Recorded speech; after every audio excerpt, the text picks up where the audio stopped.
Welcome to Sneha TV. Pinnelli Ramakrishna Reddy గారు arrest అవ్వటం జరిగింది. అదేవిధంగా జగన్మోహన్ రెడ్డి గారు పిన్నెల్లి రామకృష్ణారెడ్డి ములాఖత్తులో కలవటం జరిగింది. దాన్ని ఏ విధంగా చూడొచ్చు ఏంటనేది ఒకసారి సీనియర్ జర్నలిస్ట్ శ్రీనివాస్ వాల్లి గారిని తెలుసుకుందాం.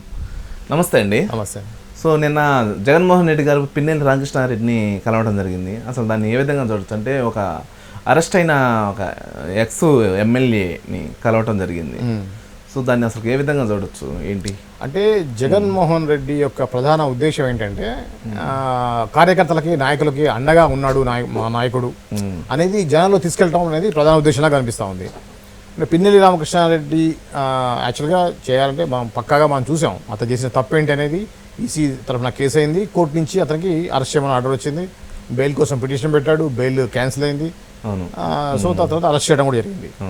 సో ఇలా అరెస్ట్ అయిన వాళ్ళని ఏదైతే కొంతమంది కార్యకర్తలు మీద దాడులు జరుగుతున్నాయని చెప్పేసి వీరందరికి కూడా భరోసా యాత్ర చేస్తా అన్నాడు, వాళ్ళందరూ ఓదార్చడానికి ఒక యాత్ర చేస్తా అన్నాడు కదా. దాంట్లో భాగంగానే పిన్నెల్లి రామకృష్ణారెడ్డిని కలిసిండని అనుకోవచ్చు. సో వాళ్ళు ధైర్యం నింపడం అనేది ప్రధాన ఉద్దేశంలా కనిపించింది. సో దాన్ని ఆ విధంగానే చూడాలి. అంటే ఇక్కడ ఇంకోటండి, ఇప్పుడు అంతా ఈవీఎంలు పగలగొట్టడం జరిగింది, అదేవిధంగా దాడులు చేయడం జరిగింది మాచర్ల నియోజకవర్గంలో. అంటే ఇంత మారణ హోమానికి కారణమైన ఒక ఎమ్మెల్యే అరెస్ట్ అవ్వటం జరిగింది.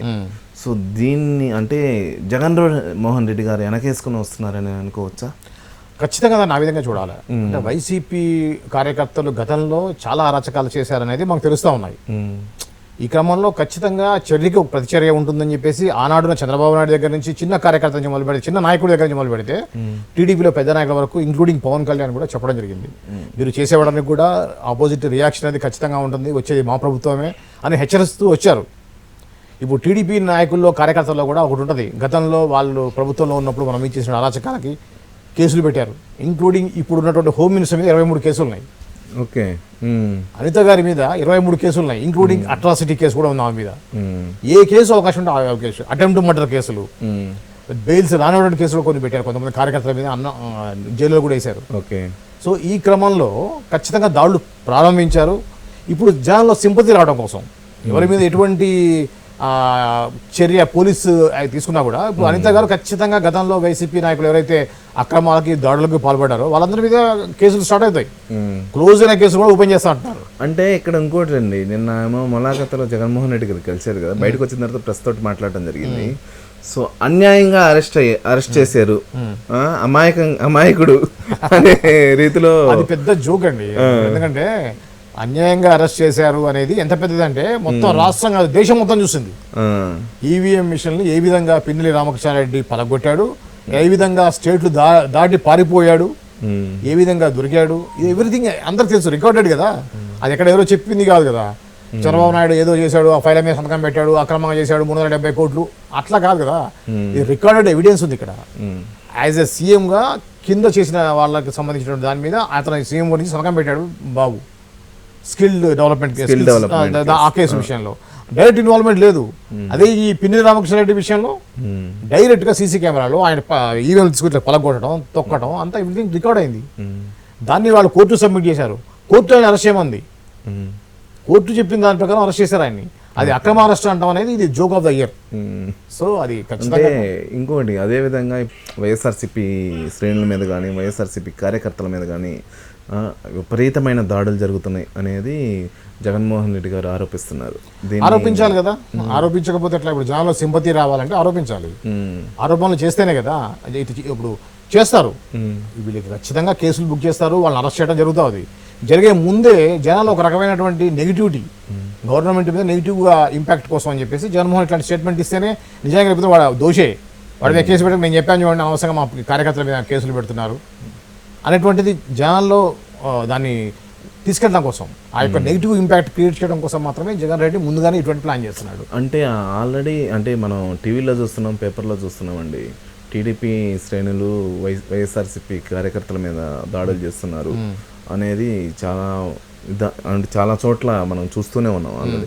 అంటే జగన్మోహన్ రెడ్డి గారు అబద్ధాలు చెప్తున్నారంటారా, లేదంటే అసలుకి నిజంగానే జరుగుతున్నాయి కదా కొన్ని ఏరియాల్లో అనేది పేపర్లో చూస్తున్నాం ఆల్రెడీ మనం. సో దీన్ని అసలు ఏ విధంగా చూడొచ్చు అంటే యాక్చువల్గా దాడులకి ప్రతి దాడులు అనేది కరెక్ట్ కాదు. వాళ్ళు తప్పు చేశారు కాబట్టి టీడీపీ వాళ్ళు కూడా తప్పు చేస్తున్నారు, దాన్ని కరెక్ట్ అంటాం కాదు. ఇప్పుడు చట్టాన్ని వాళ్ళ చేతిలో తీసుకోవడం అనేది ఎవరైనా తప్పే. గతంలో కూడా టీడీపీ సంబంధించిన పట్టాభి గారు ఒక ఇచ్చిన స్టేట్మెంట్కి, ఒక ప్రెస్ మీట్లో మాట్లాడిన దానికి పెద్ద ఎత్తున వైసీపీ యువ నాయకులందరూ వెళ్ళేసి టీడీపీ ఆఫీస్ని పలగొట్టి, గేట్ని పలగొట్టి వెళ్ళి కూడా చేశారు. అతను ఇప్పుడు ఆల్రెడీ ఎస్కేప్ అయి ఉన్నాడు, లేడు. ఎవరైతే ఆ యూత్ లీడర్ ఉన్నాడో అతను లేడు ఇప్పుడు. సో వాళ్ళు అంటే వాళ్ళ మీద ఆ విధంగా అప్పుడు చేసిన వాటిని ఆ సాక్ష్యాల ప్రకారం కేసులు ఓపెన్ చేసి కేసు పెట్టాలి తప్పించి, వాళ్ళు కొట్టినప్పుడు మేము కొడతాం, వాళ్ళు టీడీపీ ఆఫీస్ మీద దాడి చేసినప్పుడు మేము పోయి వైసీపీ వాళ్ళ మీద దాడి చేస్తాం అనేది ఖచ్చితంగా చట్టాన్ని వాళ్ళ చేతిలో తీసుకోవడమే. ఈ విషయంలో ఖచ్చితంగా తెలుగుదేశం ప్రభుత్వం అనేది వాళ్ళ కార్యకర్తలని, వాళ్ళ నాయకుల్ని కంట్రోల్లో పెట్టాల్సిన అవసరం ఉంది. చట్టాన్ని చేతులు తీసుకోవడం అనేది ఎవరు కూడా, కోర్టు కూడా దాన్ని క్షమించదు. దాని మీద కూడా కేసెస్ అవుతాయి. కాబట్టి చట్టబద్ధంగా ఇప్పుడు అనిత గారు ఏదైతే చెప్పారో, ఎవరైతే గతంలో తప్పులు చేశారో ఆ సీసీటీవీ ఇప్పుడు ఫుటేజ్ ఉంది టీడీపీ ఆఫీస్ మీద చేసిన దాడికి, ఆ విధంగా సాక్ష్యాలని బేస్ చేసుకొని కోర్టుల ద్వారా చట్ట ప్రకారం శిక్షించాలి తప్పించి, చట్టాన్ని వాళ్ళ చేతులు తీసుకొని ఎదురు దాడులు చేయడం, కొట్టడం, ఫిజికల్ గా వాళ్ళని ఇచ్చేయడం అనేది ఖచ్చితంగా తప్పు కిందకే వస్తుంది. సో అదే విధంగా నిన్న జగన్మోహన్ రెడ్డి గారి పిన్నెల్లి రామకృష్ణారెడ్డిని కలవడం జరిగింది. అంటే లోపలికి వెళ్ళి ఏ విధమైన వాళ్ళిద్దరి మధ్య అంటే ఒకటే మెయిన్ అండి, చూడండి, ఇంత జరిగిన తర్వాత కూడా ఒక పక్కన అవినాష్ రెడ్డి వాళ్ళ బావకి 12 కోట్లు పెట్టేసి 2 కోట్ల విలువైన బిల్డింగ్ ని కొనిచ్చాడు అనేది ఒక పక్కన జరుగుతూ ఉంది. ఆల్రెడీ ఒక వారం 10 రోజుల ముందే మనకి ఋషికొండ మీద 500 కోట్ల మీద తోటి ప్యాలెస్ కట్టాడనుంది. ఇన్ని జరుగుతున్నా కూడా నిర్మోహమాటంగా, నిర్లజ్జగా అంటే వచ్చేసి ఆయన మాట్లాడుతున్నాడు. అంటే ఎంత పెద్ద క్రిమినల్ బ్రెయిన్. అందరూ నిజంగా టీడీపీ వాళ్ళు చెప్పేది నిజమే అనిపిస్తూ ఉంది. ఇంకా కూడా ఇప్పుడు స్టార్ట్ అయ్యి కూడా 2 months కూడా కాలేదు, ఇప్పుడే వచ్చేసి ఆల్రెడీ ప్రభుత్వం మీద ఇది చేయడం, వాటి గురించి జనాల్ని మిస్లీడ్ చేసే ప్రయత్నం చేస్తున్నాడు. ఆయన మీద ఉన్న కేసులు, ఆయన చేసేటువంటి ఫ్రాడ్స్ని బయటకు వస్తున్న కొద్దీ మిస్లీడ్ చేసుకుంటూ వాళ్ళు ఇచ్చిన గ్యారంటీలు ఏమైనాయి, ఓన్లీ ఒకటే పెన్షన్ ఒకటి ఇచ్చాడు, వృద్ధాప్య పెన్షన్ తప్పితే మిగతా ఏమైనాయి. అంటే ఇది ఎట్లా ఉందంటే, ఆయన చేసే వాటిని తవ్వకుండా అవి బయటపడుతుంటే వాటిని జనాల్ని వాళ్ళ మైండ్ని డైవర్ట్ చేయడం కోసం ఇటువంటి ఆరోపణలు చేస్తున్నారని కావాలి. వాళ్ళకి టైం ఇవ్వాలి కదా. అంటే ఇంకొకటి అండి, ఇక్కడ రోజా గారు దాని మీద ట్వీట్ చేయడం జరిగింది. ఏంటంటే అది పర్యాటక అంటే టూరిజం కోసం డెవలప్మెంట్ చేసామనే కానీ ఇది ఏ విధమైన ఇది సొంత ప్రయోజనాల కోసం కట్టించినటువంటి. మీరు ఆంధ్ర రోడ్ల మీద తిరుగుతూనే ఉంటారు కదా, ఆంధ్ర రోడ్లు వేయడం ఇంపార్టెంటా, 500 కోట్లతో టూరిస్ట్ కోసం ప్యాలెస్ కట్టడం ఇంపార్టెంటా? రోడ్లే ఇంపార్టెంట్ అంతే కదా. రోడ్స్ లేవు ఊర్లలో, కాదు జిల్లా హెడ్ క్వార్టర్లో రోడ్లు లేవు. రోడ్డు వేయడం వదిలిపెట్టి 500 కోట్లతో నువ్వు ప్యాలెస్ ఎందుకు కట్టాలా? ఆ సీఎం ఆఫీస్ కోసం కట్టామన్నా కొద్ది నయం. అదే సీఎంకి లేదు, మనకి అమరావతి ఇప్పుడు క్యాపిటల్ కాదనుకున్నాం, వైజాగ్ క్యాపిటల్ అనుకున్నాం కాబట్టి అక్కడ సీఎం కోసం కడుతున్నాం అని చెప్తే బాగుండేది. పర్యాటకుల కోసం అని చెప్పేసి 36 లక్షలు పెట్టి బాత్రూమ్ కడతారా ఎవరన్నా? వినేవాళ్ళు ఉంటే చెప్పేవాళ్ళు ఏదో చెప్తారు అన్నట్టుగా ఉంది. ఏదో పిచ్చి నిజానికి అది 100% కరెక్ట్ కాదు. జనాల్ని పిచ్చోళం చేయడానికి చెప్తే గతంలో మీడియా వాళ్ళ చేతిలో ఉంది, నాయకులు ఇష్టం వచ్చినట్టు మాట్లాడే నాయకులు వాళ్ళ దగ్గర ఉన్నారు. ఎవరైతే పిచ్చి పిచ్చిగా మాట్లాడుతున్నారో వాళ్ళనే మినిస్టర్లు చేసి ఈరోజు అంబటి రాంబాబు కానీ, కొడాలి నాని కానీ, రోజా కానీ ఎవరైతే అడ్డదిడ్డంగా నోటికి ఏది వస్తుంది మాట్లాడుతున్నారో వాళ్ళని మినిస్టర్లు చేసి వాళ్ళని ప్రతిపక్షాల మీద ఉసిగొలిపి ఆ విధంగా ఈరోజు 5 సంవత్సరాలు నెట్టుకుంటూ వచ్చారు. కానీ ఇప్పుడు ఇంకా అంత పరిస్థితి ఉండకపోవచ్చు, ఎందుకంటే వీళ్ళకి కూడా అవేర్నెస్ వచ్చింది. ఈ విధంగా కూడా రాజకీయ నాయకులు ఉంటారా, కాబట్టి వీళ్ళు కూడా ఏ విధంగా ఎదుర్కోవాలనేది కూడా చంద్రబాబు నాయుడు గారు ఖచ్చితంగా ప్లాన్ చేస్తారు. జనాల్లో కూడా అవేర్నెస్ వచ్చిందండి, జనాల్లో ఖచ్చితంగా వచ్చింది. ఇక్కడ ఇంకొకటి అండి, అంటే నిన్న ములాఖత్తులో వెనకమాల అంబటి రాంబాబు గారు కానీ, సో అదేవిధంగా అనిల్ కుమార్ యాదవ్ గారు, వీళ్ళందరూ బాగానే కనిపిస్తున్నారు. అక్కడ రోజా గారు మిస్ అయ్యారు అనేది ఒకటి. అంటే రోజా మీద ఆల్రెడీ రకరకాల పలు కేసులు ఉన్నాయి కదా, ఆల్రెడీ ఆరోపణలు ఉన్నాయి. ఆమె బయటకు వస్తే నెగిటివ్ ఇంపాక్ట్ అయ్యేటట్టుంది. జగన్మోహన్ రెడ్డి అది ఉంది, ఎవరి వల్ల అయితే జనాల్లో నెగిటివ్ ఇంపాక్ట్ అవుతుంది అనుకున్నారో వాళ్ళని కూడా సైడ్ చేస్తారు. ఇప్పుడు అంబటి రాంబాబు మీద ఎక్కువ లేదు, వడాల మీద చాలా నెగిటివిటీ ఉంది, రోజా మీద చాలా నెగిటివిటీ ఉంది, కాబట్టి వాళ్ళని స్క్రీన్ మీద రానేడు. సో ఆయన పక్కా ప్లాన్ ఉంటుంది అయింది. ఇప్పుడు ఎవరు జిందాబాద్ కొట్టాలి, ఎవరికి జిందాబాద్ కొట్టాలి, ఎవరు ఎటువంటి డ్రెస్ వేసుకోవాలా, అద్దాలు పెట్టుకోవాలా వద్దా, ఇన్షర్ట్ చేయాలా వద్దా, ఇవన్నీ కూడా స్క్రిప్ట్ ఉంటాయి అన్నమాట. అలాంటి వాళ్ళు ఎదురు కనపడదు. గతంలో కూడా హీరో రాజశేఖర్ ఆయన సినిమాల్లో హీరో కదా, అదే విధంగా రేబాన్ స్పెట్స్ పెట్టుకొని వస్తే ఆయన రావద్దని చెప్పానట. ఇలా ఉంటుంది అన్నమాట. అందరు సింపుల్గా ఉండాలా. వాళ్ళ నాన్న ఫ్రెండ్స్ కూడా ఈయన అంకులండు, వాళ్ళు ఈయన బాబు అనకూడదు. జగన్ గారు, జగన్మోహన్ రెడ్డి గారు అని అనాలి. మరి అంబటి రాంబాబు గారు బ్లాక్ కాదుగా, బ్లాక్ పెట్టుకోవద్దు. మామూలుగా స్పెట్స్ ఏదైతే ఆప్టికల్స్ ఉంటాయి కదా అవి పెట్టుకోవచ్చు, కానీ గూగుల్స్ ఉంటాయి మరి ఇవి పెట్టుకోకూడదు. నల్ల కలద్దాలు పెట్టుకోవద్దు, గాగుల్స్ పెట్టుకోకూడదు. సో ఆ టైప్ ఈగోయిస్టిక్ మెంటాలిటీ కాబట్టి ఆయన చెప్పిన ప్రకారం ఆ స్క్రిప్ట్ ప్రకారం ఆయన ఇది కావాలి తప్పితే ఆ స్క్రిప్ట్ బియాండ్ ద స్క్రిప్ట్ ఎవరు చేసినా కూడా ఊరుకోడు ఆయన. సో అలా ఉంటుంది అయింది. కాబట్టి దీన్ని ఖచ్చితంగా పిన్నెల్లి రామకృష్ణారెడ్డి దగ్గరికి పోయి కలవడం అనేది ఇంకో హైలైట్ ఏంటంటే ఇన్ని అక్రమాలు చేస్తున్నాడు అని చెప్పేసి ఇప్పుడున్నటువంటి ప్రభుత్వం ఆరోపణలు చేస్తున్నా కూడా ఆయన హెలికాప్టర్ వెళ్ళాడు. అవసరమా? వేరే దేశం అది. ఎన్ని వందల కిలోమీటర్లు. ఎలక్షన్ టైంలో కూడా మనం వినే ఉన్నాం ఆల్రెడీ, గంటకి 2 లక్షలు ఖర్చు చేస్తారు. లక్షల్లో 25 లక్షల రూపాయలు ఖర్చు అయింది ఓన్లీ పిన్నెల్లి రావడానికి వెళ్ళినప్పుడు. రేపు పొద్దున వారం హైదరాబాద్ వచ్చేసి ఫ్రైడే జైలుకి వచ్చినప్పుడు జైలు వచ్చి సంతకం పెట్టి పోవాల్సిన పరిస్థితి వస్తుంది మళ్ళీ ఎట్లాగో. అప్పుడు ఎలా వస్తుందో చూడాలి మరి. అప్పటి నుంచి అన్ని లక్షలు ఎంతమంది ఆయనకి ఫండింగ్ ఇస్తారు, ఎక్కడి నుంచి తీసుకొస్తారు అనేది కూడా ఐటీ వాళ్ళు చూసుకుంటారు అనుకోండి. అదంతా గతంలో నేను సీఎం కాబట్టి నా కాన్వాయ్ పోవడానికి నాకు లక్షల్లో ఖర్చు అవుతుంది, అందుకే నేను వారం హైదరాబాద్ రాలేను అని చెప్పేసి పర్మిషన్ తీసుకున్నాడు. సో ఇప్పుడు ఆ పరిస్థితి ఉండదు, ఇంకా కేసులు పెరుగుతాయి. ఆయన రెగ్యులర్గా ఇంకా విజయవాడ ఆంధ్ర కంటే వచ్చి హైదరాబాద్ ఉండడం బెటర్, ఎందుకంటే సంతకం పెట్టడం ఈజీ అవుతుంది. మొన్న పులివెందులకు వెళ్ళినప్పుడు కూడా సెక్యూరిటీ కూడా పెంచడం జరిగింది అనేది ప్రధానంగా ప్రతిపక్ష నాయకుడిగా పెంచుంటారండి అంతే. ఇప్పుడు మీరు చూడండి, నిజంగా ఆయన మీద కక్షపూరితంగా చేసేవాళ్ళు అయితే పిన్నెల్లి రామకృష్ణారెడ్డిని కలిసేటప్పుడు ఆ జైలు అవర్స్ అయిపోయినాయి, ములాఖాత్ టైమింగ్స్ అయిపోయినాయి. అయిపోయిన అవర్స్లో పోయాడు. పోయిన తర్వాత అయిపోయింది అని చెబితే జైలు అధికారులు అక్కడ ధర్నా చేద్దామని వాళ్ళ ప్లాన్, పెద్ద ఇష్యూ చేద్దామని చేసి మీడియాని చేసి ఎక్స్సీఎం నన్ను లోపలికి ఎలా చేయలేదని చెప్పి పెద్ద ఇష్యూ చేద్దామని చెప్పి ప్రయత్నం చేశారు. దానికి వాళ్ళు ఏం చేశారంటే ఒక ఎక్స్సీఎంకి మనం మినిమం రెస్పెక్ట్ చేయాలి, టైం అయిపోయినా పర్లేదు, ములాఖాత్కి అవకాశం వేయని చెప్పారు. అయినా పోయాడు. పోయి బయటకు వచ్చి బయట మళ్ళీ దానికి అసలు పర్మిషన్ ఉందా? ప్రెస్ మీట్ పెట్టచ్చా జైలు ముందు? పర్మిషన్ తీసుకొని పెట్టాడా? ఇవన్నీ ఎక్స్క్యూజ్ చేసినా కూడా ఏ విధంగా ఇప్పుడున్నటువంటి గవర్నమెంట్ పోలీసులు ఆయన రియాక్ట్ అవుతే దాన్ని సింపతి కింద డైవర్ట్ చేయడం కోసం ప్రయత్నం చేశాడు. సో ఎక్కడా కూడా వీళ్ళు అవకాశం ఇవ్వకుండా ఉండవసరికి ఆ ప్రెస్ మీట్ లో రెచ్చిపోయి మాట్లాడి అంటే దీన్ని జగన్మోహన్ రెడ్డి గారు గొడవకి అంతే కూర్చున్నారని అనుకోవచ్చు. గొడవ మీడియా అటెన్షన్ క్రియేట్ చేయడం కోసం ఆయన ఏదో కక్ష ఎక్స్ఏం అయినా నన్ను ఇలా చేస్తున్నారు, మా కార్యకర్తలు ఇంకా దారుణంగా వాళ్ళని వేధిస్తున్నారు అనేది ప్రొజెక్ట్ చేయడం కోసం మాత్రమే నేను పెద్ద డ్రామా క్రియేట్ చేశాడు. హైలైట్ అది వర్కౌట్ అవ్వాలి. వైఎస్ఆర్సీపీని మళ్ళీ ఫేమ్ లోకి తీసుకురావడం అంతే ఏదో విధంగా లాస్ట్ టైం అంతే కదా, అసెంబ్లీలో కూర్చోకుండా రోడ్ల మీద తిరిగి సింపతి క్రియేట్ చేసుకొని ఒక్క అవకాశం వేయండి, తండ్రి లేని కొడుకుని రాజన్న కొడుకుని మీ ముందుకు వచ్చాడు అని సింపతి క్రియేట్ చేశాడు. సో ఖచ్చితంగా అటువంటి నాయకుల వల్ల రాష్ట్రానికి నష్టం అయితే లాభం ఏం లేదు. చూడండి కరెక్ట్గా తీసుకుంటూ వస్తే ప్రతి ఒక్క డిపార్ట్మెంట్లో కూడా అవినీతి జరిగి ఉంటుందండి. ప్రతి ఒక్క దాంట్లో అవినీతి జరిగి ఉంటుంది. జనానికి 5,000 10,000 అకౌంట్లో వేసేసి కోట్ల రూపాయలు తట్టుకున్నారు. సో ఎందుకు అవినాష్ రెడ్డి విషయం చూడండి. అంటే ఇప్పుడు టీడీపీలో అధికారంలో ఉంది, టీడీపీలో అధికారంలో ఉన్నప్పుడు ఇప్పుడు అధికారం అంటే అవినీతి జరిగే అవకాశాలు లేవంటారు. అయితే అనేది రాజకీయాల్లో అంటే మీ పాయింట్ ఆఫ్ వ్యూలో ఇప్పుడు వైఎస్ఆర్సీపీ అధికారంలో ఉన్నప్పుడు అవినీతి జరిగింది అంటారు. ఓకే, ఇప్పుడు టీడీపీ అండ్ జనసేన కూటమి అధికారంలో ఉంది. సో ఇలా అధికారంలో ఉన్నప్పుడు అవినీతి జరిగే అవకాశాలు లేదంటారు. మరి అసలు రాజకీయాల్లో అవినీతి రెండు కలిసిపోయినాయండి. అవును, గతంలో మీరు ఒక పివి నరసింహరావు గారు ఒక మాట అన్నారు, రాజకీయ నాయకులందరూ దొంగలే. అవును, రాజకీయ నాయకులందరూ దొంగలే. మంచి దొంగని అనుకోండి, ఉన్న దొంగలో మంచి దొంగని అనుకోండి, దొంగ కాదు అని ఆయన అనలే. అంత పెద్ద సీనియర్ రాజకీయ చాణక్యుడు అయినటువంటి పివి నరసింహరావు గారే రాజకీయ నాయకులందరూ దొంగలే, అందులో మంచోడిని అనుకోండి, మంచి దొంగ తక్కువ తప్పులు చేసేవాడిని అనుకోండి అన్నారు.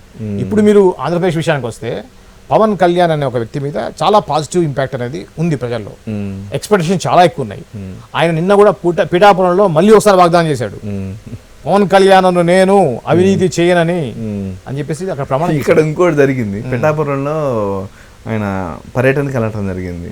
సో అందరూ బైక్ మీద కానీ కారు మీద కానీ పిఠాపురం ఎమ్మెల్యే గారి తాలూకా అనేది రాపించుకోవడం జరిగింది. అవును, సో నన్ను కొడతారయ్యా, తీసేయండి అయ్యా అంటే మీరు చూడండి, ఒక ఉప ముఖ్యమంత్రి అనేటువంటి హోదాని కూడా మరి మానవత్వంతో మామూలు కామన్ మెన్ లాగా మాట్లాడాయన.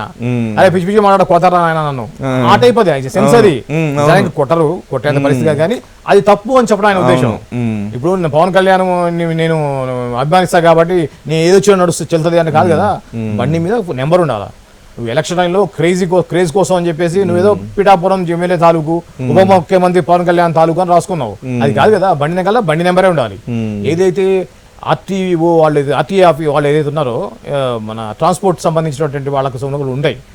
ఎంత ఫాంట్ ఉండాలి, ఎలా ఉండాలి నెంబర్ అనేది అది ఫాలో కమ్మని చెప్తున్నాడు ఆయన. అవును కరెక్ట్. సో అది 100% కరెక్ట్. అంతకే మీకు బైక్ మీద చేయాలనుకుంటే వచ్చి నాకు 2 ఎకరాల స్థలం ఉంది పీఠాపురంలో, అక్కడ తిరగండి,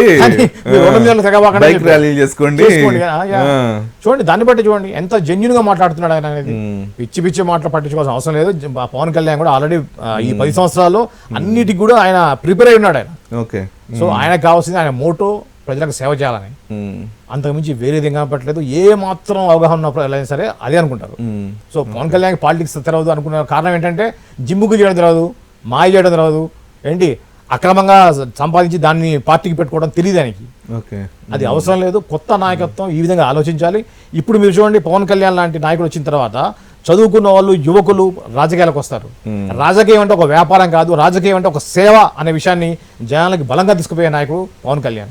ఇప్పుడు ఇంతనా అంటే ఒకటండి, జగన్మోహన్ రెడ్డి అనేది స్కామ్లు చేశారనేది ప్రధాన ఆరోపణ జరుగుతుంది ఇప్పుడు. అవును. సో ఇప్పుడు అధికారంలో ఉన్న కూటమి ఏదైతే ఉందో, పవన్ కళ్యాణ్ గారు ఉప ముఖ్యమంత్రి అంటే ముఖ్యమంత్రి తర్వాత ముఖ్యమంత్రి స్థానం అది. ఇప్పుడు పవన్ కళ్యాణ్ గారు స్కాములు చేసే అవకాశం కన్ఫామ్ గా లేదు, 200% లేదు. పవన్ కళ్యాణ్ స్కాములు చేయటం అనేది అసలు మర్చిపోండి మీరు, అది జరగదు.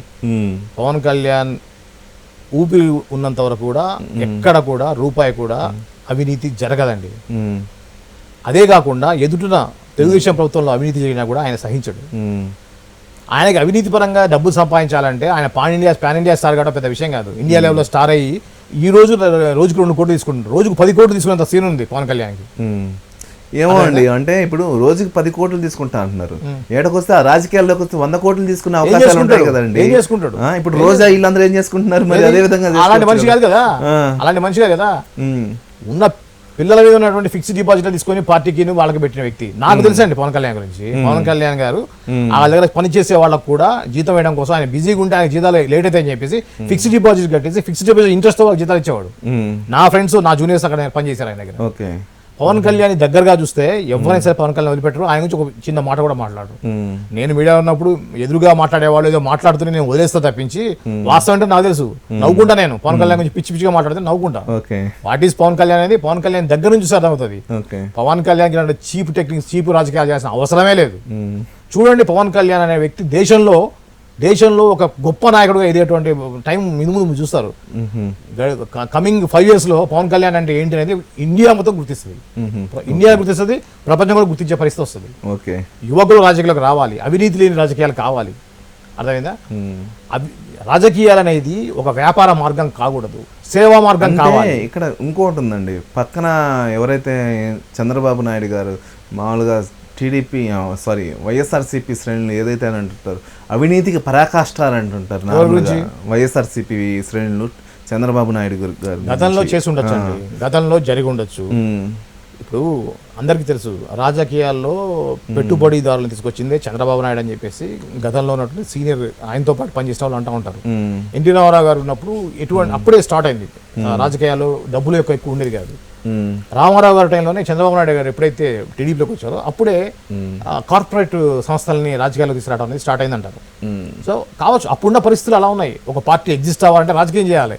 ఈరోజు బీజేపీ అనేది మీరు చదువుకున్న వాళ్ళది, దేశభక్తి ఉన్నది అని చెప్పేసి అనుకుంటున్నారు.